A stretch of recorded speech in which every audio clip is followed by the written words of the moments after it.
کو نظر انداز کر دیں گے تو جو فطرت ہمارے اندر فطرتی خیر جو رکھی گئی ہے ہم اس سے بھی بغاوت کر لیں گے۔ مغربی معاشرے میں ایک بہت بڑا مسئلہ ایک اور پیدا ہوا ہے کہ فطرت کیا ہے اس کو انٹرپریٹ کرنے کے بھی سیریس پرابلمز پیدا ہوئے۔ ان کے یہاں جو جینڈر ڈس اورینٹیشن پیدا ہوئی ہے نا، واضح ہوا ہے نا، جینڈر سے متعلق ایک بحرانی کیفیت ہے، اور اس کے بہت سارے آپ جانتے ہی ہیں ایک بہت بڑا طوفان بدتمیزی ہے جو جینڈر سے متعلق وہاں چل رہا ہے۔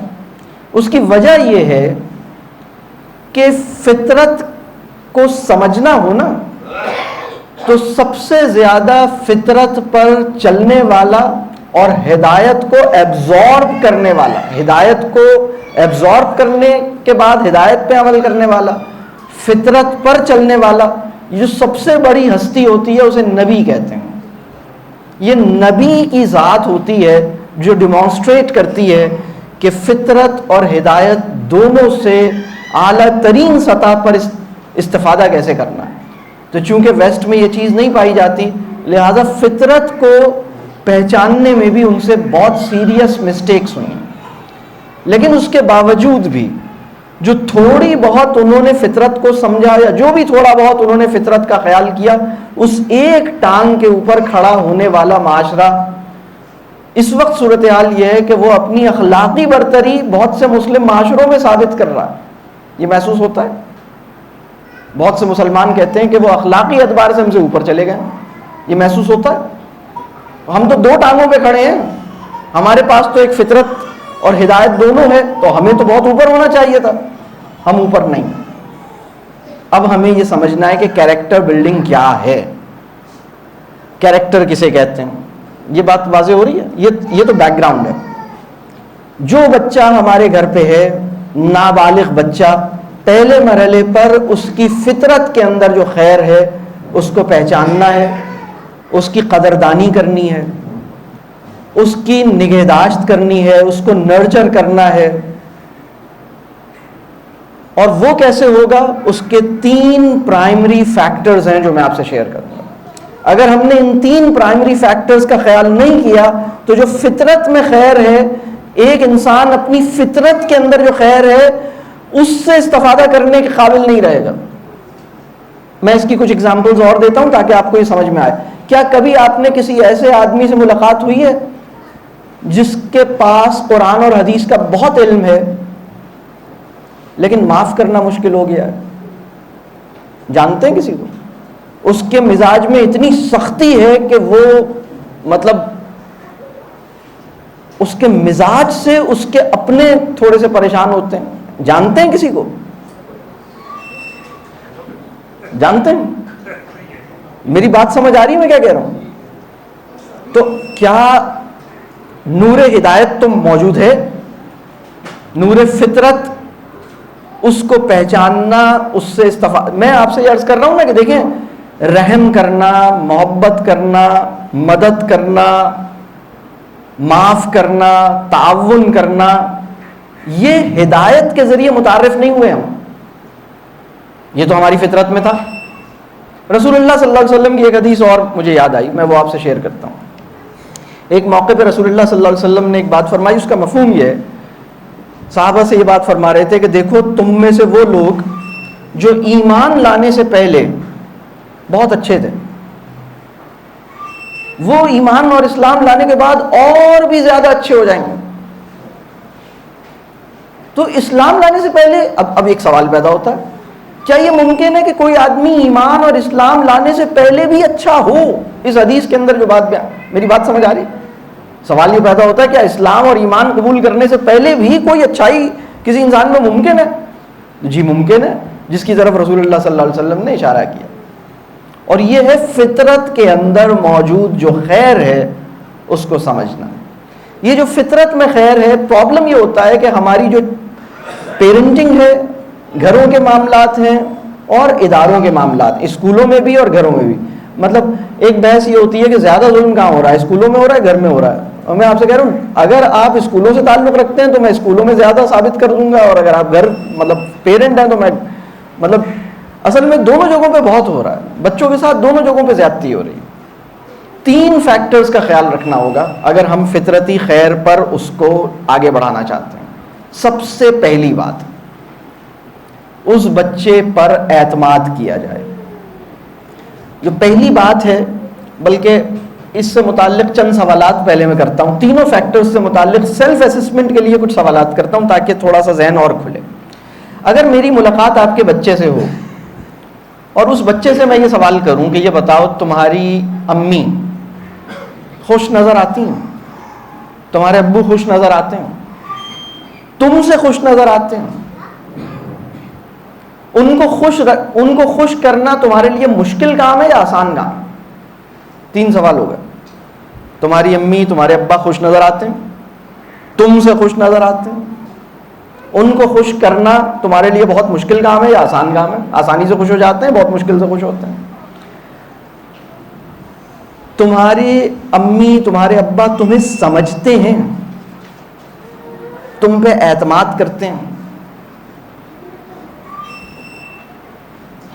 تمہیں گلے لگاتے ہیں، تمہیں پیار کرتے ہیں، دوسروں سے تمہاری شکایت تو نہیں کرتے، دوسروں سے شکایت کرنے کی دھمکیاں تو نہیں دیتے، آنے دو ابو کو بتاؤں گی، دھمکیاں تو نہیں دیتے شکایت کرنے کی، تمہارے ٹیچر سے شکایت کروں گا، دھمکیاں تو نہیں دیتے شکایت کرنے کی.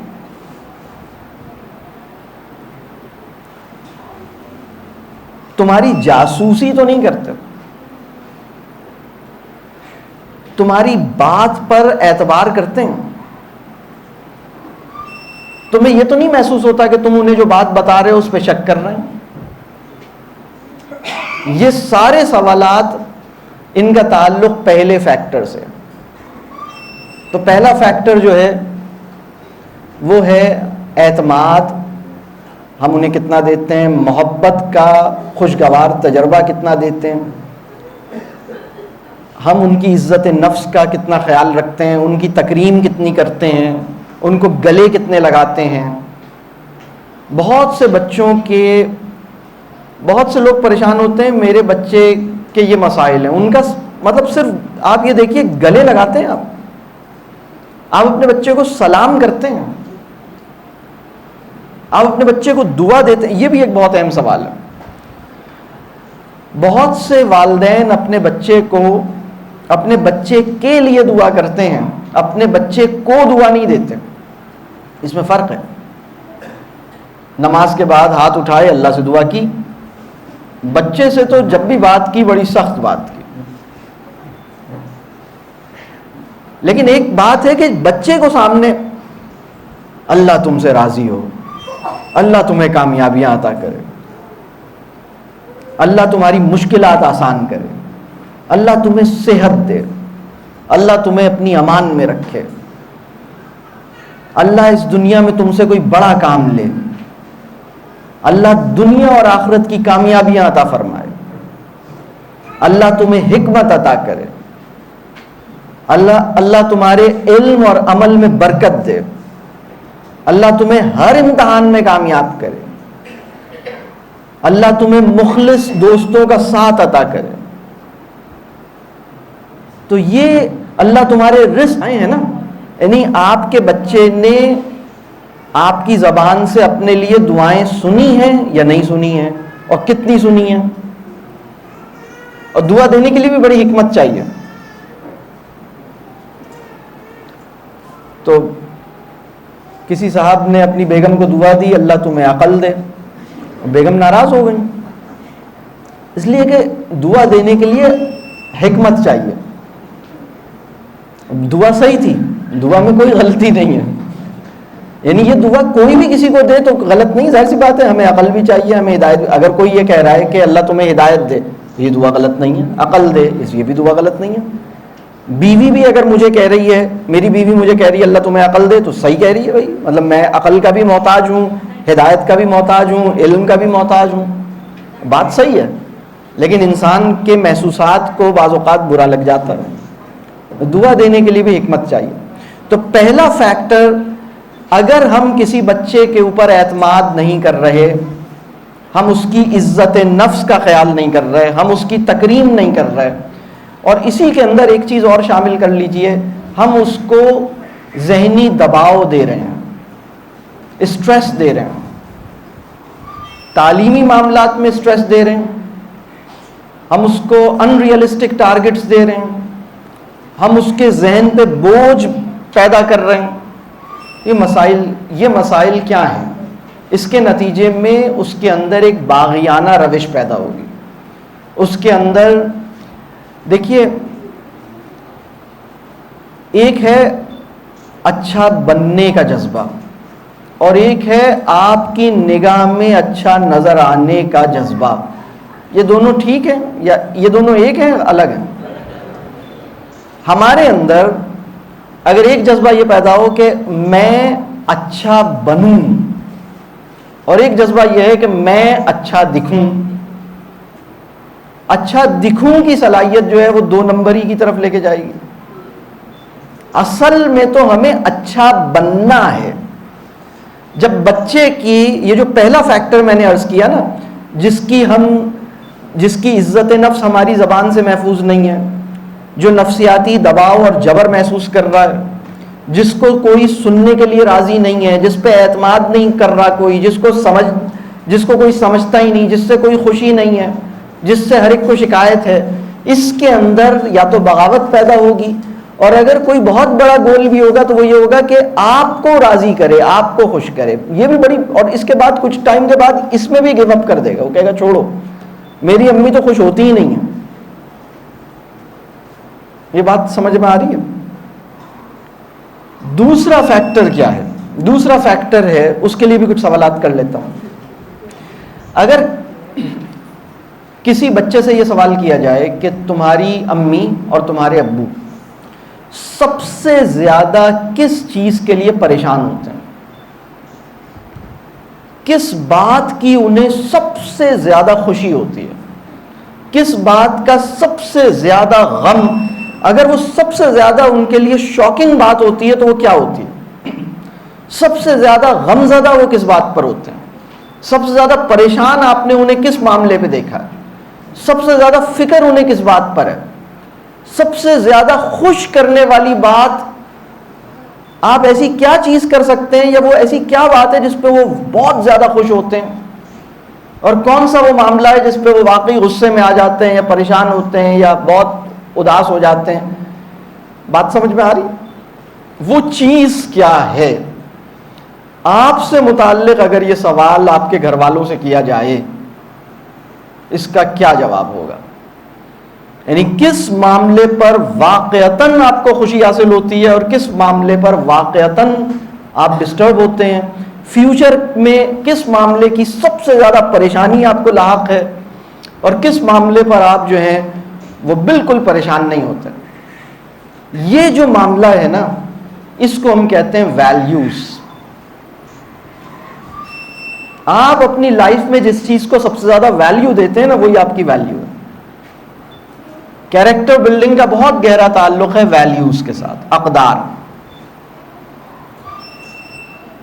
ہم ویلیوز ان کو دینی ہے نا، ہمیں کوئی اچھی ویلیوز دینی ہے، ہم کن ویلیوز کے حامل ہیں؟ اور اس کا ویلیوز کا جو ایکس رے ہے نا، ویلیوز کا ایکس رے یہی ہے کہ ہر انسان کے متعلقین سے یہ پوچھا جائے جو اس کے انڈر میں ہیں، اس کی فیملی میں ہیں، یعنی اگر میرے والدین، بہن بھائی، بیوی، بچے اور وہ لوگ جو میرے انڈر میں کام کرتے ہیں، میرے ماتحت ہیں، ملازم ہیں یا میرے قریبی دوست ہیں، ان سب سے یہ سوال کیا جائے کہ بھائی یہ صاحب سب سے زیادہ کس بات کی انہیں پریشانی ہے، سب سے زیادہ کس بات کی انہیں فکر ہے، سب سے زیادہ خوش کس بات پہ ہوتے ہیں، سب سے زیادہ غمزدہ کس بات پہ ہوتے ہیں، سب سے زیادہ ایکسائٹڈ کس بات پہ ہوتے ہیں، سب سے زیادہ غصے میں اگر آتے ہیں تو کس بات پہ آ سکتے ہیں؟ اور سب لوگ یہ بتائیں کہ بھائی وہ تو یہ ہے۔ وہ جو چیز ہے نا، وہ ہماری لائف میں ویلیو کا درجہ رکھتی ہے۔ اس وقت اس کا کیا جواب آئے گا؟ معاشرے میں اس کا کیا جواب آئے گا؟ اندازہ ہو رہا ہے؟ اگر یہ سوال پوچھا جائے، بہت سے بچے بتائیں گے کہ میرے ابا جو ہے نا، وہ جب سے انہوں نے وہ کینیڈا کی امیگریشن کے لیے اپلائی کر رکھا ہے تو سب سے زیادہ فکر ان کی یہ ہے کہ کینیڈا کا وہ جواب کب آئے گا، وہاں سے رزلٹ کب آئے گا، وہاں میری امیگریشن کب ہوگی۔ میرے ابو نے بزنس شروع کیا ہے تو وہ انہیں سب سے زیادہ فکر بزنس کی ہے. میری امی کو سب سے زیادہ فکر میرے نمبروں کی ہے, میرے نمبر اچھے آئے یا نہیں آئے. سب سے زیادہ پریشانی, سب سے زیادہ فکر میری انگلش کی ہے, میری انگلش کمزور ہے یا میری میتھس کمزور ہے. یا سب سے زیادہ فکر اس بات کی ہے کہ کچھ لوگوں کو سب سے زیادہ فکر اس بات کی ہے کہ وہ کرائے کے مکان میں رہتے ہیں, اپنا مکان کب بنے گا, اس فکر میں گھلے جا رہے ہیں, غم میں بالکل پریشان ہوئے جا رہے ہیں. یہ بات سمجھ آ رہی؟ یہ ہے فکر لوگوں کو. تو بچہ یہ نا, ایک بات میں آپ سے ایک بات عرض کروں, جو ہم تقریر کرتے ہیں نا وہ اس کے اندر گہرائی میں جا کے نہیں اترے گی. تقریر نماز پہ ہو رہی ہے, تقریر اسلام پہ ہو رہی ہے, تقریر ایمان پہ ہو رہی ہے, تقریر قرآن پہ ہو رہی ہے. پریشانی یہ ہے کہ میرا اپنا مکان کب بنے گا, پریشانی کینیڈا کی ہے. تقریر ایمان کی ہے, پریشانی کینیڈا کی ہے. تقریر جنت کی ہے, پریشانی مال کی ہے. مسئلہ سمجھ میں آ رہا ہے؟ تقریر نماز کی ہے, نماز کی تقریر ہے, بڑی اچھی تقریر ہے, سبحان اللہ کیا تقریر فرمائی ہے آپ نے, بہت اچھی تقریر. پریشانی یہ ہے کہ بھائی مطلب بہت چھوٹی چھوٹی پریشانیاں بھی ہیں نا, مطلب کوئی آئس کریم کی پریشانی, کوئی سوٹ بنا لوں اس کی پریشانی, کوئی سینڈل خرید لوں اس کی, چھوٹی چھوٹی. مطلب جیسے مجھے ایسا لگتا ہے کہ بڑے لوگوں کے کھلونے مختلف ہوتے ہیں, بس کھلونے تو ان کے بھی ہوتے ہیں, سبھی کھلونوں میں گم ہیں, بس فرق یہ ہے کہ بڑوں کے کھلونے کچھ اور ہیں, بچوں کے کھلونے کچھ اور ہیں. گاڑی کی پریشانی ہے. یہ بات سمجھ آ رہی ہے؟ تو اندر جو پہنچ رہا ہے نا وہ حقیقی ویلیوز پہنچ رہی ہیں. اچھا, اگر کسی بچے کو وہ اعتماد اور اس بچے کو وہ محبت اور عزت ملتی ہے نا تو وہ اپنی فطرتی خیر پہ قائم رہتا ہے. اور اگر اس کے والدین کی ویلیوز ٹھیک ہیں, یہ دوسرا فیکٹر ہے, اور وہ پھر وہ ویلیوز اس کے اندر پہنچتی ہیں. یہ بات سمجھ آ رہی ہے؟ ایک بات میں آپ سے اور عرض کروں, بہت سے لوگ 15-20 چیزوں کے اوپر ایمفیسائز کرتے ہیں. بچے کو کتنی چیزیں ہیں جس پہ ایمفیسائز کرتے ہیں, جوتے اپنی جگہ پہ رکھو, بال چھوٹے کرو, یہ کر لو وہ کر لو, بہت ساری چیزیں ہیں. ان میں سے ایک چیز نماز ہے. اور بہت سے بچوں کو یہ پتا ہے کہ اگر کسی بچے کو میں ایک ایکٹیویٹی دوں, میں کہوں تمہاری اماں کتنی چیزوں پہ زور دیتی ہیں اس کی فہرست بناؤ. کام سمجھ میں آ رہا ہے؟ ایک ایکٹیویٹی, تمہاری اماں اور تمہارے ابا کس کس چیز پہ زور دیتے ہیں ان کی لسٹ ڈاؤن کرو. تو وہ کہے گا اچھے نمبر لانا, ہوم ورک کرنا, یونیفارم گھر آ کے فوراً یونیفارم چینج کرنا, یہ کرنا وہ کرنا, یہ کرنا یہ کرنا یہ کرنا. لسٹ بنائے گا اور پھر اسے یاد آئے گا ہاں نماز کو بھی تو کہتے ہیں, ہاں نماز پڑھنا. 1 of the 20 items. اور پھر میں اس سے پوچھوں کہ اس میں ٹاپ 3 کون سے ہیں, اگر تم صرف وہ پکڑ لو تو تمہاری اماں خوش رہیں گی. مسئلہ سمجھ میں آ رہا ہے؟ ایک دل میں, اچھا یہ بہت ہی مشہور ہمارے اسلاف میں سے قول اب میرے ذہن میں آ رہا ہے. میرے ذہن میں یہ نہیں آ رہا کہ یہ کس کا قول ہے, لیکن بہت خوبصورت, غالباً مولانا روم سے منسوب. دل میں 2 محبتیں جمع نہیں رہ سکتی, کسی ایک محبت کو غالب آنا ہوتا ہے.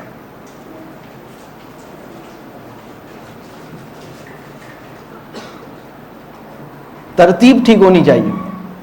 تو جو ویلیوئنگ ہے نا وہ ہماری ٹھیک ہونی چاہیے. یہ دوسرا فیکٹر ہے. تیسرا فیکٹر, اگر ہم چاہتے ہیں کہ فطرتی خیر پر عامل اور فطرتی خیر کا حامل رہے تو 3 فیکٹرز میں عرض کر رہا ہوں. پہلا ہے محبت, تکریم, اعتماد, تعلق. دوسرا ہے وہ لوگ جو اس کی زندگی میں ہیں, خاص طور پہ اس کے والدین, ان کی ویلیوز کیا ہیں, حقیقی ویلیوز. اور ویلیوز کو جاننے کا طریقہ کار میں نے آپ سے عرض کر دیا. تیسری بات, ہماری زندگی، ہمارا طرز زندگی فطری ہے یا کتنا غیر فطری ہے. یعنی لائف اسٹائل جسے کہتے ہیں، لائف اسٹائل کتنا ان نیچرل ہے یا کتنا نیچرل ہے. اب اگر ہم یہ کہیں ایک اسپیکٹرم ہے، ایک فرض کریں رینج ہے 1 سے 10 کے اسکیل پہ، یہاں پہ ہم کہیں کہ بہت نیچرل ہے، اور یہاں ہم کہیں بالکل مطلب بالکل ان نیچرل ہے. بات واضح ہو رہی ہے؟ یعنی فیملی سے بھی کوئی بات کرنا ہے تو واٹس ایپ گروپ پہ ڈال دیا، سب کو پتہ لگ گیا، انہوں نے بھی جواب واٹس ایپ گروپ پہ دے دیا. تو ایک بالکل مطلب کمیونیکیشن بھی ان نیچرل ہے. اور نیچرل کا مطلب کیا ہے؟ نیچرل کا مطلب یہ ہے کہ معمولات سورج کے ساتھ سنک ہیں، خوراک جو ہے وہ طیب ہے، فاسٹ فوڈ سے گریز ہے، چٹخاروں کی خاطر آنتوں کو مشکل میں نہیں ڈالا جا رہا، سمپل ہیلدی فوڈ کھائی جاتی ہے، معمولات ٹھیک ہیں، اوورلی کمفرٹیبل لائف نہیں ہے. جتنا آپ کی لائف میں جتنا لگژری کا ایلیمنٹ بڑھے گا، آپ کے بچے کے مزاج پر اس کا اثر پڑے گا. جتنا دیکھیں کمفرٹ کا ایک جسٹیفائڈ ریزنیبل لیول ہونا ٹھیک ہے، لیکن اگر آپ نے اتنی کمفرٹ اور اتنی فیسیلیٹیشن اور اتنی لگژری دی ہے، وہ مسجد پیدل نہیں جا سکتا، مسجد پیدل نہیں جا سکتا، قریبی مسجد ہے پیدل نہیں جا سکتا. اور اگر گھر پہ گاڑی نہیں ہے تو وہ نہیں جا سکتا. مسئلہ سمجھ میں آ رہا ہے؟ اگر اے سی چلنا بند ہو جائے تو اس کے مزاج میں ایک ہنگامہ ہے، اے سی نہیں چل رہا، لائٹ نہیں آ رہی تو اب بھائی نہیں آ رہی، کوئی بات نہیں، نہیں آ رہی، اس میں کیا پریشانی ہے؟ ہوا تو ہے نا الحمدللہ، سانس لینے کے لیے ہوا موجود ہے الحمدللہ، قبول کریں اسے. گرمی ہے تو کیا ہوا؟ یہ جو بے صبرا پن ہے نا، ہماری زندگیوں میں کمفرٹ کی ناجائز سطح پر ہم نے اپنی لائف میں کمفرٹ کو پیدا کر رکھا ہے. Overly comfortable life style. میں یہ نہیں کہہ رہا کہ کمفرٹ نہ ہو، لیکن کمفرٹ کو جسٹیفائڈ لیول سے اوپر نہیں آنا چاہیے. ایک دفعہ رسول اللہ صلی اللہ علیہ وسلم کی زوجہ، غالباً حضرت حفصہ کا واقعہ ہے یا حضرت عائشہ کا واقعہ ہے، ذہن میں صحیح نام نہیں ہے، لیکن آپ صلی اللہ علیہ وآلہ وسلم رات میں جس زمین پہ سویا کرتے تھے، آرام فرماتے تھے، تو ایک پتلی سی کوئی چادر وادر تھی، تو انہوں نے اس کو فولڈ کر کے دوہرا کر دیا کہ بھائی کچھ تھوڑا سا کمفرٹ ہو جائے تو اس کو ڈبل کر دیتے ہیں. تو آپ صلی اللہ علیہ وسلم جب بیدار ہوئے تو آپ صلی اللہ علیہ وسلم نے فرمایا تم نے بستر کے ساتھ کیا کیا؟ ان کا وہ میں نے آپ کی محبت میں آپ کے آرام کے لیے اس کو دوہرا کر دیا، ذرا تھوڑی سی سہولت ہو، آرام ہو آپ کو. ان کا نہیں، ایسا نہیں کرتا. یہ کوئی معمولی بات نہیں ہے اس بات کو محسوس کرنا کہ میری لائف میں یہ جو کمفرٹ ہے اس کی مجھے ضرورت نہیں ہے، یہ کمفرٹ مجھے جد و جہد کے قابل نہیں رکھے گی، یہ کمفرٹ مجھے سلو کر دے گی، یہ کمفرٹ مجھے خراب کر دے گی، یہ کمفرٹ میرے اندر صبر کی کیپیسٹی کو افیکٹ کرے گی. صبر کا کیریکٹر سے کوئی لینا دینا ہے یا نہیں ہے؟ آپ کو ہمارے معاشرے میں ایسے لوگ نظر آتے ہیں جو جب ابھی گرمی زیادہ چل رہی تھی، ایک بات سمجھ لیں، گرمی بھی اللہ کا فضل ہے. گندم کھانی ہے، چوسا میٹھا کھانا ہے، تربوز اگر وہ پھیکا دے دے تو پھل والے سے ایسے لڑتے ہیں جیسے اسی نے پیدا کیا. کس نے دیا ہے؟ مطلب تربوز کا خالق تو پھل والا نہیں ہے نا، اسے کیا. میں کبھی کبھی حیران ہوتا ہوں ان مسلمانوں پر جو تربوز خریدنے کے بعد اگلے دن پھل والے سے کہتے ہیں کہ تم بے ایمان آدمی ہو، اندر سے تربوز لال نہیں تھا، تم نے کہا تھا کہ لال ہے. بھائی اسے غیب کا علم ہے کیا؟ یہ پھل فروش ہے، غیب کا عالم تو نہیں ہے نا. بند تربوز کو دیکھ کے کیسے بتائے کہ میٹھا ہے یا لال ہے یا سفید ہے؟ قبول کر لیں اسے. اسی سچویشن کے لیے کہا گیا ہے نا ما قدر اللہ. اسی سچویشن کے لیے الحمدللہ یہ ہمارے لیے یہی جس دن آپ کا تربوز اور خربوزہ پھیکا نکلتا ہے نا، اس دن آپ کو پھیکے خربوزے اور تربوز کی ضرورت ہوتی ہے. اس دن آپ کی باڈی کو اللہ کو پتا ہے کہ آج آپ کے لیے پھیکا خربوزہ اور پھیکا تربوز کھانا میٹھا سمجھ کے اسی مزے کے ساتھ کہ دیکھنے والے کو محسوس نہ ہو کہ بس آپ پھیکا خربوزہ کھا رہے ہیں. یہ کیریکٹر ہے.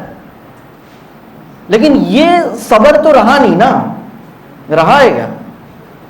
اس پہ یہ ڈال دو، اس پہ روح افزا ڈال دو، اس پہ شہد ڈال دو، اس پہ ارے بھائی کوئی بس کرو، ایسے ہی لے لو یار، کیا ہو گیا؟ نہیں، بہت مزے کا، بہت ٹھنڈا، بہت آرام دہ، بہت لگژریس، بہت الٹرا، ہر چیز الٹرا. ایک صاحبہ ملی، انہوں نے کہا کہ میرے بچے تو وہ یہ اور یہ اگر دودھ میں نہ ملائیں تو پیتے ہی نہیں ہیں. تو میں نے کہا کبھی اس کے بغیر دیجئے، ویسی بات ہو رہی تھی. کہنے لگی کہ ہم نے تو پہلے دن سے یہ دیا ہے. تو میں نے کہا پہلے دن سے تو نہیں دیا ہوگا، پہلے دن سے تو اللہ نے جو دودھ پیدا کیا تھا اس میں تو ہارشیز کا سیرپ نہیں ملا ہوگا نا. لیکن ہم نے اپنی حرکتوں سے اپنے بچوں کو خراب کیا ہے، ہم نے خراب کیا.